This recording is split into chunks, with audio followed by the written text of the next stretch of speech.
This is going to be a quick video about the Constitutional Compromises. The picture that you're looking at here is a shot from the smash Broadway musical Hamilton, which is one of my current obsessions. So forgive me, you will see lots and lots of references to Hamilton, but it is actually very apt in this case because Alexander Hamilton was one of the founding fathers who helped to write the Constitution. So,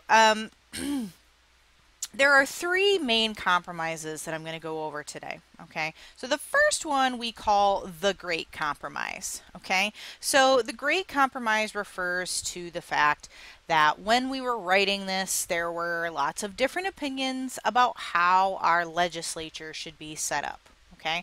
And remember, when I say legislature, I mean the branch of government that makes laws, okay? So today what we would call Congress.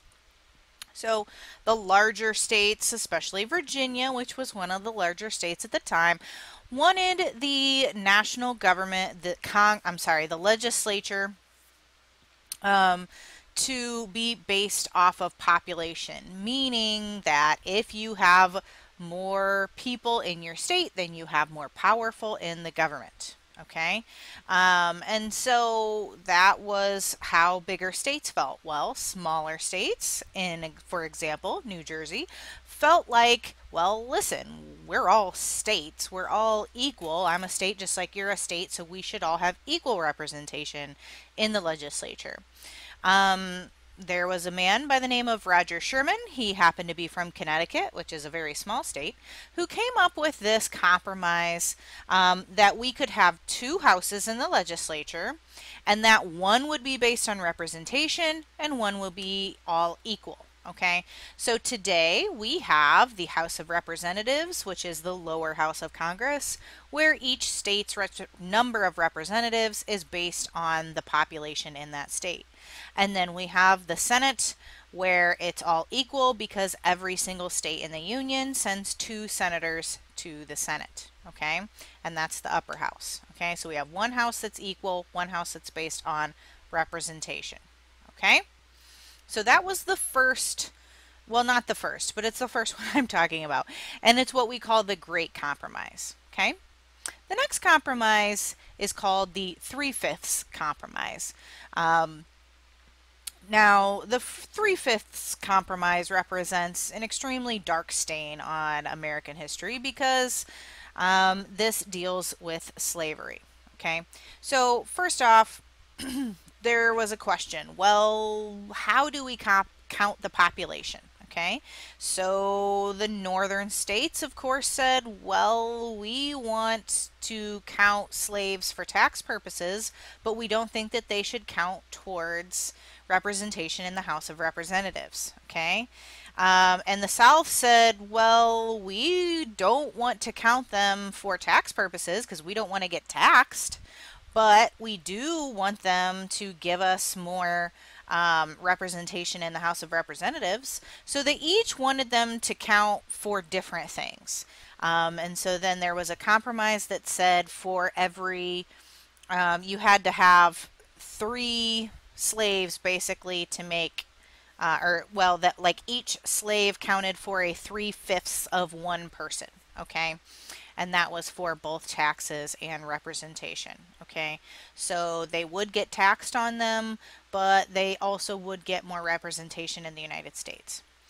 Now, of course, the big reason why this is just frankly disturbing that we even have this compromise is because we're counting people like property, okay? It is important to remember that the slaves we're talking about were human beings.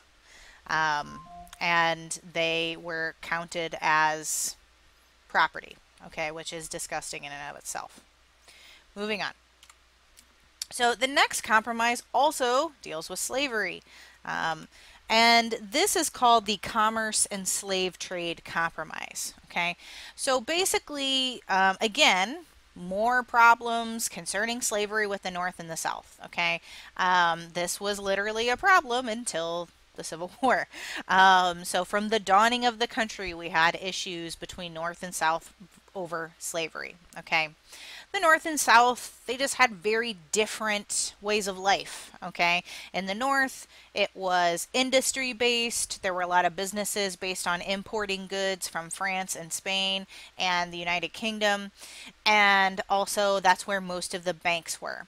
In the South was where most of the plantations and farming was going on, so producing food and other exporting goods like cotton and tobacco.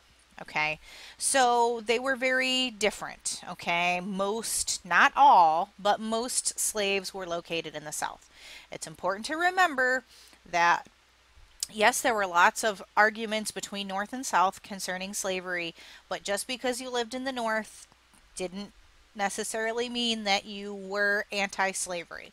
There were slaves that lived in the North as well. Okay, um, so, but they're very different ways of life. So essentially, the South, the people that lived in the South were extremely worried that while they were trying to pass the Constitution, they would slip in something that regulated the slave trade, okay? Or that they would want to start taxing exports, okay? Because remember, in the North, we were mostly importing things. We weren't trying to ship anything out yet. And so they were worried that we would tax those things, okay?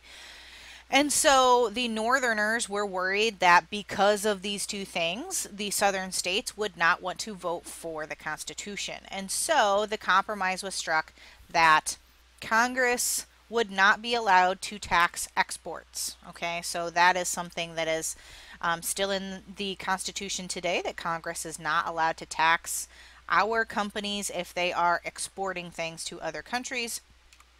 And Congress would not do anything or address the slave trade for 20 years.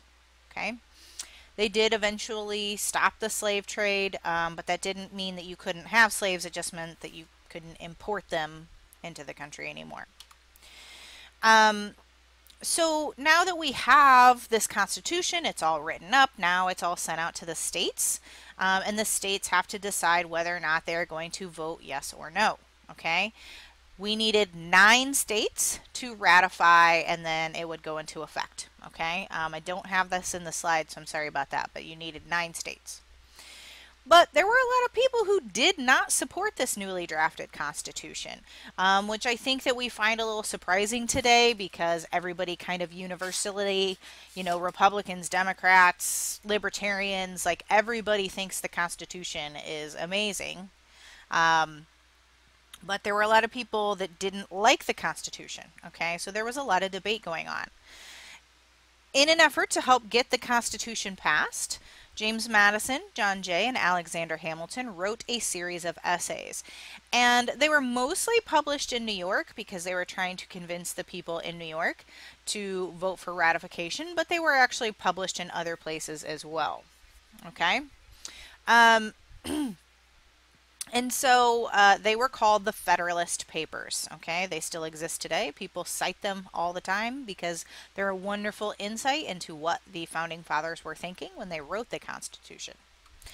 But essentially the debate kind of splits into 2 groups, the Federalists and the Anti-Federalists. So the Federalists wanted the Constitution. They thought that everything was chaotic at the time and we really needed a nice, strong government to help give everybody some stability. The Anti-Federalists did not want to ratify the Constitution. They also felt like we were having a lot of instability at the time, but they really were worried that it was taking too much power away from the states, because they really felt like state governments were a better protector of individual rights. Okay, so essentially it boils down to national versus state power. Federalists wanted a strong national government, and Anti-Federalists wanted stronger state governments. Okay, finally, because of this debate, which I always think that debate is a good thing, because of this debate we actually get the Bill of Rights, okay? Because the Anti-Federalists said, listen, I'm just not going to vote for this thing unless you can guarantee that there will be certain rights that will be protected. And so one of the Founding Fathers, I believe it was James Madison, sat down and wrote this Bill of Rights, these 10 amendments of giving specific rights, listing things that would be protected. And then that was the compromise that kind of tipped the balance, and we had at least 9 states ratify it.